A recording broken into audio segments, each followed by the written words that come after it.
would be violence is always immoral. And I think he would say that on an interpersonal level, violence is wrong. In intergroup relations, violence is wrong. And in international relations, violence is wrong. You can't create a culture of life and a culture of peace through violence and human destruction. I think that would be his message. You know, Dr. Baldwin, Dr. King has had such a tremendous impact upon not only our generation, but upon other generations. And I think what you're indicating now is that that impact will probably continue on into the 21st century, primarily because there's something that Dr. King stood for. Is that what we're saying? Yes, yes. We're saying that there is a certain timelessness about his teachings and about the kinds of issues he raised.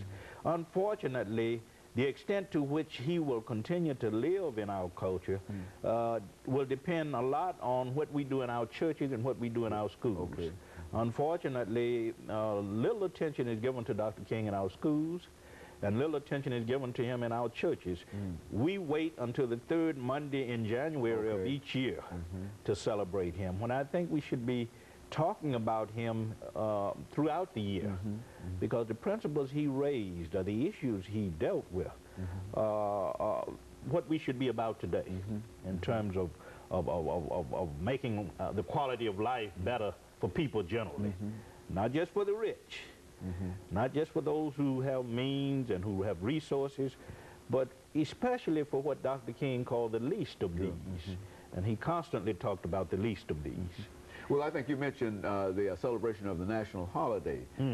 What can you say in reference to that celebration? Do you think that that there's been a lull in reference to what has to be done, and that there ought to be a greater interest in this as a national holiday? I mean, how do you see that? I think it needs to be, we should not see it as simply a day off work, a day to have picnics, whatever you want, that kind of celebration. I think it's a time for us to get together in workshops and classrooms to talk about the issues that still divide us as a nation. Not merely race and economics and violence and human destruction, but also politics.